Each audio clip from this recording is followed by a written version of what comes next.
Sí, buenas tardes, Cumisdelio de nuevo, después de un receso largo por cuestiones técnicas ajenas a mi voluntad. Bueno, bien, estudiantes de grado sexto, un saludo.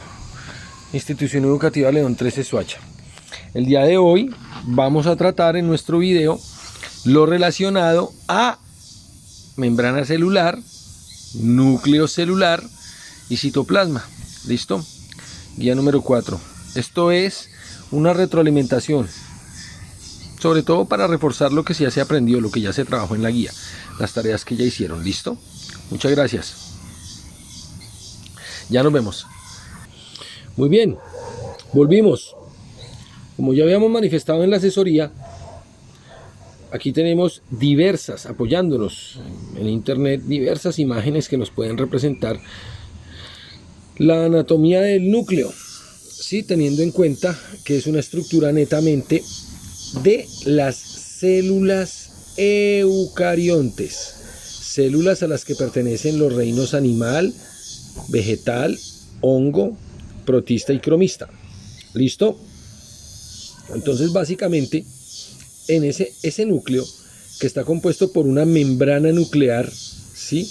Una envoltura nuclear, su membrana nuclear tiene algunos poros, y dentro del núcleo tenemos el ADN, el material genético. Está al interior de ese núcleo celular. Entonces, la principal función del núcleo es mantener, contener, proteger el material genético, el ADN. ¿Listo? El cual forma los cromosomas. Bien.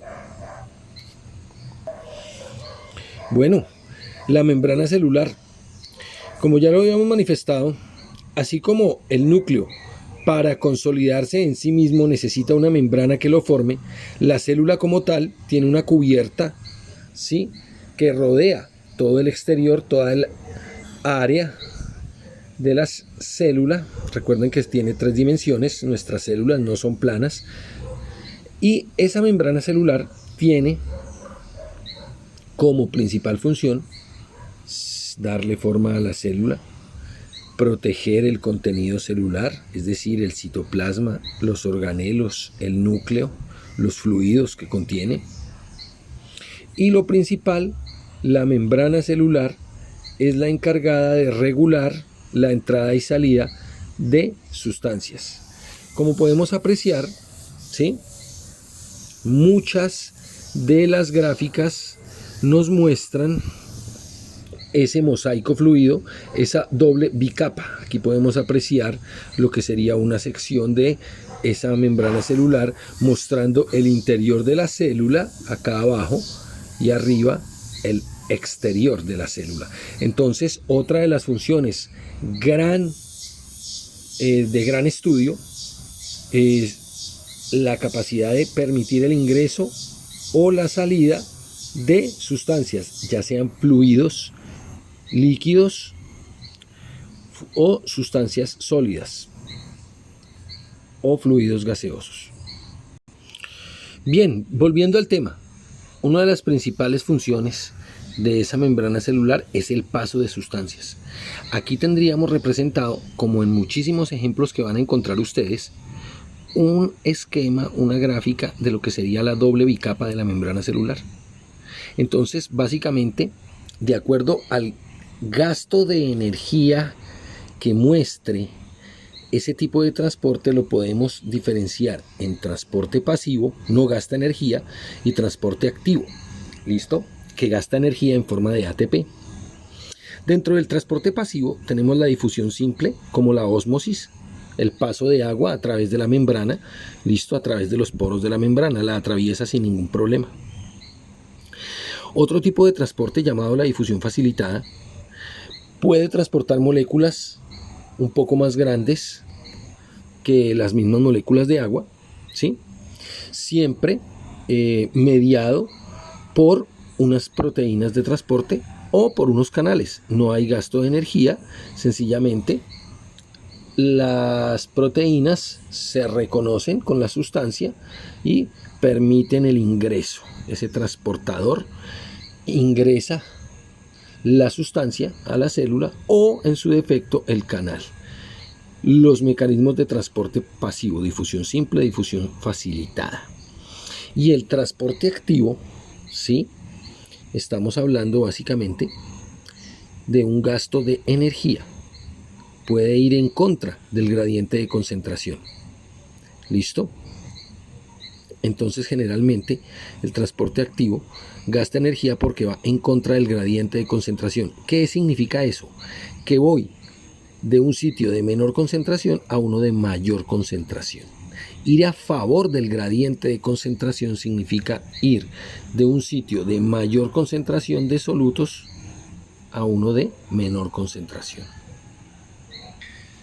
Entonces tengamos muy en cuenta que las funciones de la membrana celular son muy importantes. Por ejemplo, cuando yo consumo oxígeno, cuando yo consumo alimentos, los nutrientes, las moléculas que viajan por la sangre deben llegar a cada una de las células de mi cuerpo y deben atravesar las membranas de esas células. Por ejemplo, las neuronas necesitan glucosa, alimento o necesitan oxígeno, ¿sí? Para poder realizar sus funciones.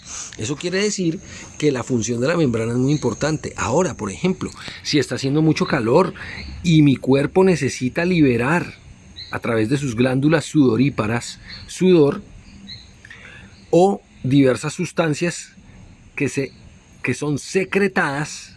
Las secreciones, por ejemplo, son sustancias que se producen al interior de las células. Por ejemplo, las hormonas son producidas por las glándulas y entonces deben atravesar desde el interior de la célula hacia el exterior, deben atravesar la membrana celular. Entonces es muy importante entender que la membrana celular tiene esa función tanto para el ingreso de sustancias que ella necesita como para el transporte, exportar las sustancias que se producen en algunas células, en algunos tejidos. En este caso, por ejemplo, las glándulas del sudor, las glándulas de la saliva, las glándulas lacrimales que producen los fluidos, las lágrimas en los ojitos. ¿Listo? Bueno, ya retomando la temática de una manera muy somera, muy rápida, no vamos a gastar mucho tiempo. Entonces vamos a hablar acá del citoplasma.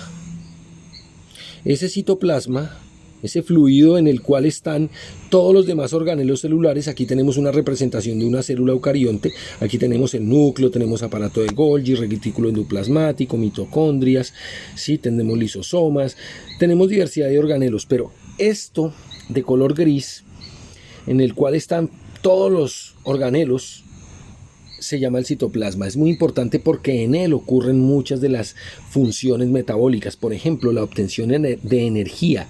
La obtención de energía a través de los alimentos, nuestras células lo hacen en el citoplasma y también en las mitocondrias, pero en el citoplasma se da esa glucólisis, se da ese proceso inicial.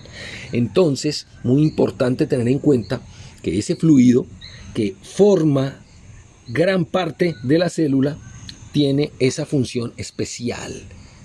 Es el sitio donde se realizan diversos procesos metabólicos, como la glucólisis, la degradación de la glucosa. Y allí obtenemos nuestra energía. Bueno, muy importante tener en cuenta que ese trabajo que se hizo en la asesoría, muy productivo. Espero que les haya ido bien con la consecución de los modelos, que hayan podido explicar en su exposición lo que entendieron, esos modelos 3D utilizando diversos materiales. Listo, chicos, nos vemos entonces. Este es un mini resumen, tenemos que ser muy sintéticos. Vamos a pasar de videos de gran cantidad de tiempo a muy cortos y este aún es muy largo. Muchísimas gracias. Chao, chao, nos vemos.